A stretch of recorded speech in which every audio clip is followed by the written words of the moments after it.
Hi friends, welcome to my channel. ఈరోజు వీడియోలో 7 శనివారాల వ్రతం ఎలా చేయాలో మనం తెలుసుకుందామండి. 7 శనివారాల వ్రత పూజా విధానం అంటే శ్రీ వెంకటేశ్వర స్వామి వారి పూజా విధానం గురించి మనం ఈ వీడియోలో ఈరోజు తెలుసుకోబోతున్నామండి. దానితో పాటు వెంకటేశ్వర స్వామి వ్రతం చేసేవారు నైవేద్యం ఏమి సమర్పించాలి, మిగతా విషయాలు అన్నీ కూడా మనం ఈ వీడియోలో తెలుసుకుందాం. 7 శనివారాల వ్రతం శ్రీ వెంకటేశ్వర స్వామి వారి పూజా విధానం. శనివారం ఉదయాన్నే లేచి తలస్నానం చేసి ఒక పీటను తీసుకుని ఆ పీటకు పసుపు కుంకుమలతో అలంకరణ చేసి బియ్యపు పిండితో ముగ్గులు పెట్టాలి.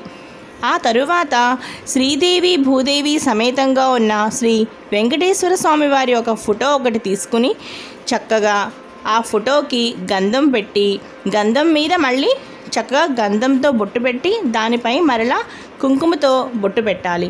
ఆ తరువాత సంకల్పం చెప్పుకుని షోడశోపచార పూజలు నిర్వహించాలి. అనగా పసుపు కుంకుమ గంధ అక్షతలతో చక్కగా వెంకటేశ్వర స్వామి వారిని ఆరాధించి ఆ తరువాత నైవేద్యంగా బెల్లం ముక్క, పాలు, అలాగే పళ్ళను నైవేద్యంగా సమర్పించాలి.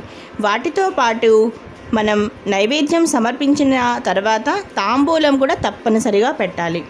ఈ విధంగా మీరు పూజ అయిన తర్వాత మీరు ఉపవాసం ఎలా చేయాలి అంటే, ఉపవాసం ఆ రోజు ఉదయం మొదటి నుంచి సాయంత్రం వరకు కూడా ఆ రోజు ఉపవాసం చేసి మీ కోరిక ఏదైతే ఉందో ఆ కోరిక శ్రీ వెంకటేశ్వర స్వామి వారికి ఒక్కసారి మనసారా చెప్పుకొని, ఇందుకోసమే నేను ఈ వ్రతం చేస్తున్నాను, నా ఈ కోరిక నెరవేరాలని మనసారా ఒక్కసారి కోరికని తలుచుకుని ఆ తరువాత ఆ రోజంతా ఉపవాసం ఉండి సాయంత్రం మరలా స్నానం చేసి దీపం పెట్టాలి. తప్పనిసరిగా స్నానం చేసి దీపం పెట్టాలి. దీపం పెట్టాక అప్పుడు మీరు వడపప్పు, పానకం, పచ్చి చలివిడి, అవి వెంకటేశ్వర స్వామికి చాలా ఇష్టమైన నైవేద్యాలు. తప్పనిసరిగా వడపప్పు, పానకము, పచ్చి చలివిడి ఇవి నైవేద్యం పెట్టి వాటితో పాటు అరటిపళ్ళను కూడా నైవేద్యంగా పెట్టి అవి మాత్రమే మీరు ప్రసాదంగా తీసుకుని ఈ వ్రతంలో అవి మాత్రమే మీరు ప్రసాదంగా తీసుకోవాలి. ఆ మరుసటి రోజు మరలా స్నానం చేసి యథావిధిగా మీ రొటీన్గా మీరు చేసుకునే పద్ధతి చేసుకోవచ్చు. ఈ విధంగా 7 శనివారాల వ్రతం ఈ విధంగా 7 శనివారాలు చేయాలి.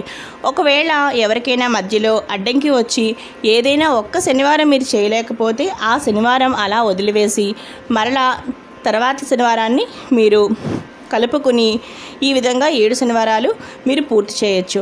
తప్పకుండా నమ్మి చేయండి. ఆపద మొక్కులవాడ అనాథ రక్షక అని శ్రీ వెంకటేశ్వర స్వామికి నామం ఉండనే ఉంది. నమ్మి చేయండి.